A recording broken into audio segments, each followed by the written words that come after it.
डोडा के अमर शहीद दिवस आज भद्रवा घाटी में मनाया गया।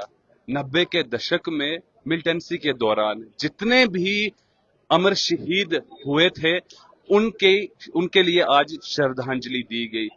7 जून का वो वाक्य था जिस दिन रुच्चर कौर जी ने भी देश के लिए अपना बलिदान दिया था। उसी के उपलक्ष्य और सभी जितने भी देशभक्त शहीद हुए हैं उनकी श्रद्धांजलि के लिए इस दिन को भद्रवा की इस घाटी में मनाया जाता है। इसी के ऊपर बातचीत करने के लिए हमारे साथ मंजीत राजदान जी हमारे साथ में है।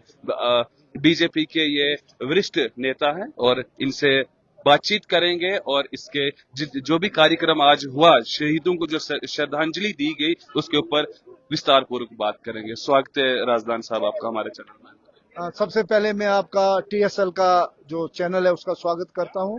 देखिए, जो ये 7 जून है उसको आज ये 31 साल हो गए। इसी दिन 7 जून को सुबह 7 बजे शहीद रुचर कुमार जी की निर्मम हत्या जो है वो उग्रवादियों ने उनके घर के सामने खेत में की थी। और रुचर कुमार जी एक उस वक्त भारतीय जनता पार्टी के यहाँ पर मंडल प्रधान थे और बहुत ही पॉपुलर, बहुत ही दलेर आदमी थे जिन्होंने मिलिटेंसी के खिलाफ और मिलिटेंटों के खिलाफ वो बिल्कुल खुलेआम उनके बारे में वो उनके खिलाफ बात करते थे। और इसलिए जो उग्रवादियों ने उनको निशाना बनाया और इस 7 जून को न सिर्फ रुचर कुमार जी का लेकिन जितने भी हमारे शहीद हुए हैं यहाँ जिला डोडा के अंदर, खासकर भद्रवा के अंदर, उनका दिवस आज यहाँ पर मनाया जाता है और ये एक मेले के रूप में इसको मनाया जाता है। और यहाँ पर जो हमारे देशभक्त जनता है, यहाँ पर जो हमारी जो हिंदू समाज है, सनातन समाज है, वो सब यहाँ पर आकर आज के इस दिवस पर यहाँ पर आते हैं। और ये ना सिर्फ उन शहीदों को और जो हमारी जो आज की पीढ़ी है उसको ये एक बहुत बड़ा उनके लिए एक इंस्पिरेशन है कि किस तरीके से इन पुराने लोगों ने यहाँ पर टेररिज्म का मुकाबला किया जिला डोडा के अंदर और यहाँ पर जो देशभक्त जो जनता है सनातन को यहाँ पर बचाया। जी, तो आज इस दिन कितने बजे से एक वहां पर जहां पर रुचर जी का मंदिर भी बनाया गया, वहां से भी यहाँ तक एक यात्रा का आयोजन भी किया गया था, तो उसके बारे में भी थोड़ा बताएं। देखिए, सुबह पहले आज 30 साल से हम वहां पर जाते हैं जहां पर शहीद रुचर कुमार जी की शहादत हुई, जहां पर उग्रवादियों ने उनको गोली का निशाना बनाया और उसके बाद वहां पर उनको श्रद्धांजलि देते हैं। वहां पर उनका मंदिर भी बनाया गया है। उसके बाद हम यहाँ पर जो है पहले यहाँ पर हवन होता है। हवन के बाद यहाँ पर जो लोग हैं, जो सनातन के लोग हैं, जो दूसरे समाज के लोग हैं, हिंदू समाज के, वो उनको श्रद्धांजलि देते हैं। और उसके बाद यहाँ पर तमाम लोग जो है जो भद्रवा के भिन्न भिन्न जगहों से, गाँव से आए हुए, वो पर भोजन भी होता है। तो इसको मेले के रूप में मनाया जाता है।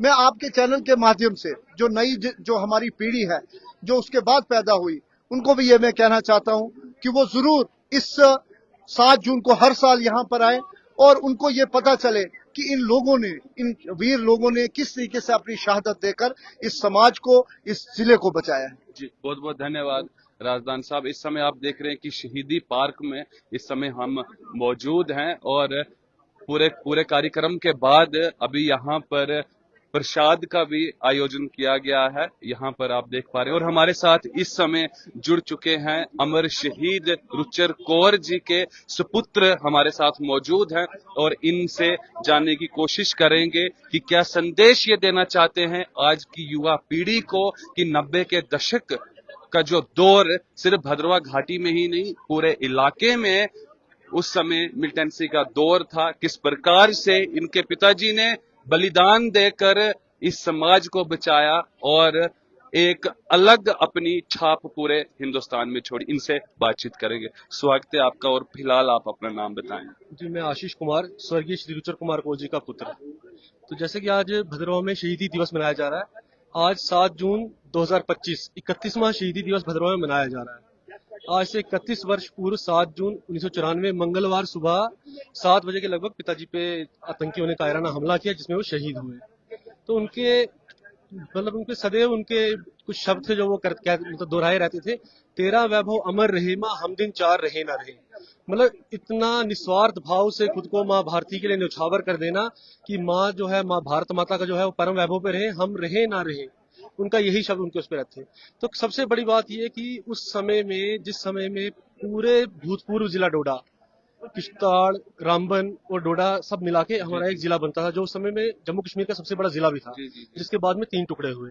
तो पूरे भूतपूर्व जिला डोडा में आतंकवाद चरम पे था।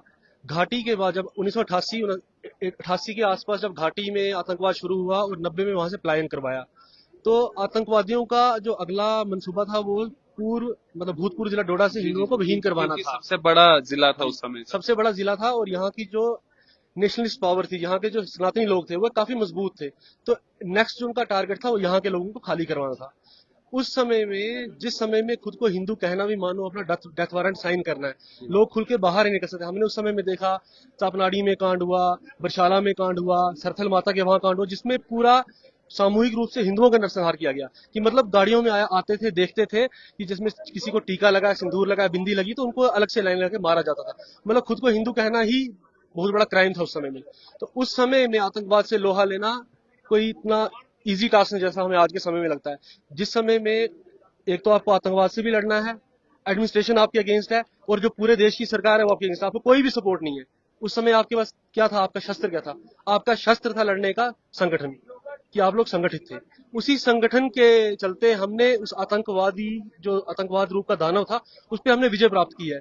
मतलब जैसा जिला डोडा का, मैं एक बात को मैंने पहले भी बड़ी बार कहा है कि जिला डोडा में जिसका भी जन्म होता है उसको पूरे जन्म संघर्ष करना ही पड़ेगा। यहाँ पे हमारा अस्तित्व तब तक नहीं बचेगा जब तक हम संघर्ष नहीं करेंगे। तो संघर्ष हमें कहीं ना कहीं यहाँ करना ही करना है। और इतना है कि देखो, जिला डोडा में जो भी पैदा होगा उसको संघर्ष करना है।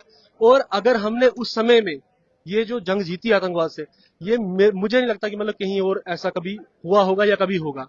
तो अगर मैं देखूं, आप देखिए कि जो हमारा समाज है जिसने इतने टॉर्चर से, हम कश्मीर में देखते हैं कि कश्मीर में कई सामूहिक नरसंहार हुए, लेकिन भद्रवाह में अगर आप देखेंगे ना, भद्रवाह में एक दो नहीं, ऐसे 50 नरसंहार हुए। हमारे 20-20, 30-30 लोगों को एक साथ काटा गया। हमने यहाँ खुद देखा, हमने यहाँ सामूहिक चिताएं जलती देखी। तो हम लोगों ने ये सहा, फिर भी हमने यहाँ से पलायन नहीं किया, हम लोग यहाँ डटे रहे। और उसके फलस्वरूप आज हम देखते हैं कि हम आज भी यहाँ सीना तान के यहाँ चल रहे हैं। हमारे लोगों का जो व्यापार है फल फूल रहा है, हमारे लोगों की जमीनों में यहाँ खेती होती है, मतलब हम अच्छी अर्निंग यहाँ से ले रहे हैं।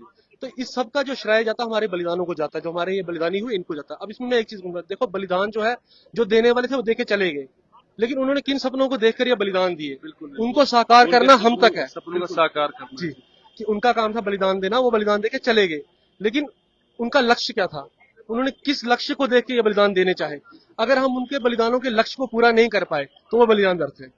तो अगर उनका लक्ष्य था कि हिंदू संगठित हो, जो भारत है, भारत माता परम वैभव पे जाए, या हिंदू राष्ट्र बने, या जो भारत है विश्व गुरु बने हिंदू संगठित होकर, तो हमें कहीं ना कहीं उन लक्ष्यों को पूरा करना पड़ेगा। हमें आज भी संगठन की जरूरत है, संगठित रहना पड़ेगा। आज का समय बहुत ज्यादा विकट परिस्थितियां आने वाली हैं, हम देख रहे हैं। जब केंद्र में भाजपा सरकार, हिंदुवादी सरकार है, फिर भी हमारे लोगों को मारा जाता है जगह जगह पे। बंगाल में हमने देख लिया, बांग्लादेश में हमने देख लिया। तो संगठन के अलावा हमारे पास और कोई रास्ता नहीं है। इसमें कोई दो राय की बात नहीं कि किसमें सदी जो है ये हिंदुत्व की सदी है। ये समय हमारा है, और जितने भी कार्य होंगे सब हमारे पक्ष में होंगे। लेकिन फिर भी एक ही हथियार है, संगठन। जब तक हम संगठित नहीं होंगे, हम जो ये वातावरण है इसको अपने अनुकूल नहीं बना पाएंगे। तो ये करना ही पड़ेगा हमें। दूसरा, बलिदान में क्या है कि हम लोग कहते हैं बलिदान, देखो बलिदान का मतलब ये नहीं कि अपना जीवन आपने देना है। बलिदान देने के कई तरीके हैं।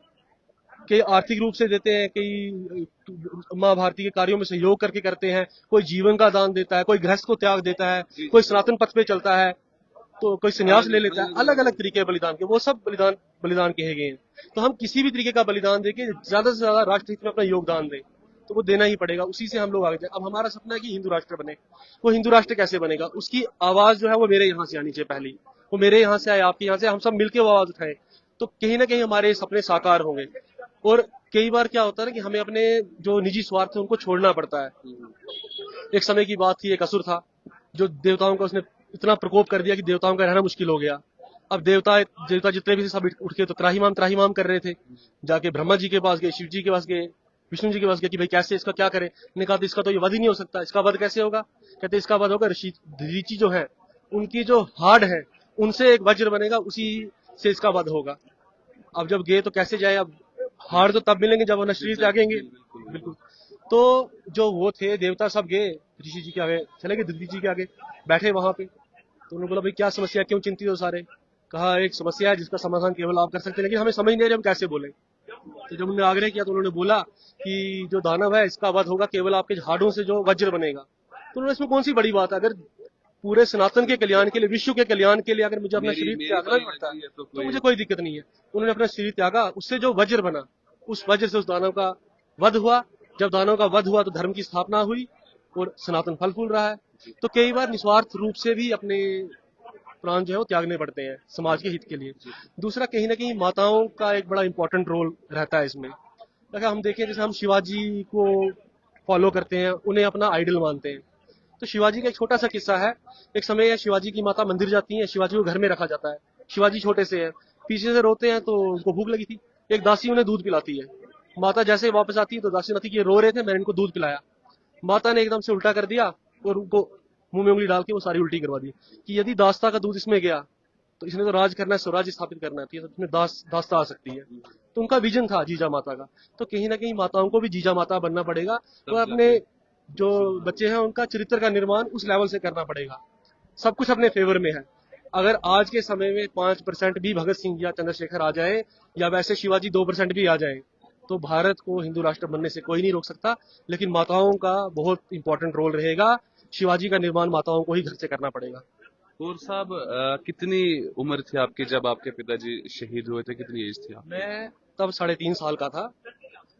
मेरा जन्म 1990 का है। 1994 में 3.5 साल से ऊपर का था मैं जब मेरे पिताजी का देहांत हुआ था।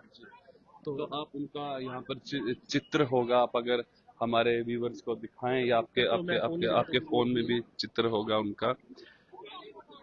रुचिर कुमार जी को वो अपने खेतों में जब काम कर रहे थे तो उस समय उग्रवादियों ने आकर उनकी सीने पर गोलियां मारी थी और ये उन्होंने उनका अंतिम जी चित्र दिखाऊंगा। जी ये अंतिम चित्र है उनका मंदिर में, देखिए आप जूम कीजिए। ये उनका अंतिम चित्र है, जी अंतिम यात्रा के समय का। और ये ये उनका चित्र है।